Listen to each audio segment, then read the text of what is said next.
మీరు టైలర్స్ అయితే కనుక ఈ చిన్న టిప్ మీకు చాలా బాగా యూజ్ అవుతుందండి. మీ దగ్గరికి రెగ్యులర్గా వచ్చే కస్టమర్స్ ఉంటారు కదా, వాళ్ళ మెజర్మెంట్స్ అనేటివి దాదాపుగా కొంతమంది అయితే చేంజ్ కావు, అట్లనే ఉంటారు. అట్లాంటి కస్టమర్స్కి ఎంత ఎమర్జెన్సీగా వచ్చినా కానీ 1 అవర్లో మనం బ్లౌజ్ స్టిచ్ చేసి ఇచ్చే ఐడియాని అయితే చెప్తున్నానండి. ఇలా ప్యాటర్న్ అనేది కట్ చేసి పెట్టుకోండి. వాళ్ళ పైన ఏదైతే పేరు ఉంటుందో ఆ పేరు అనేది ప్యాటర్న్ పైన ఇలా ఫోల్డింగ్ చేసి పెట్టేసుకొని ఒక కవర్లో పెట్టి కవర్ పైన పేరు రాసి పెట్టుకోండి.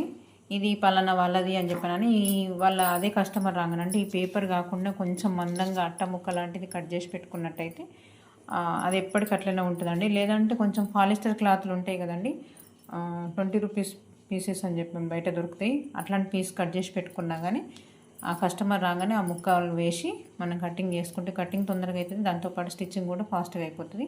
ఎంత ఎమర్జెన్సీగా తీసుకొచ్చుకున్నా స్టిచ్చింగ్ చేయడానికి ఇబ్బంది అంటే కొంచెం అలసట అనేది ఉండకుండా అబ్బా మళ్ళీ కట్ చేయాలని అనుకోకుండా ఇలా పర్ఫెక్ట్గా కట్ చేసి ఇవ్వచ్చు. ఈ చిన్న ఐడియా మీకు నచ్చిందని అనుకుంటున్నానండి. ఓకే అండి, థ్యాంక్ యూ.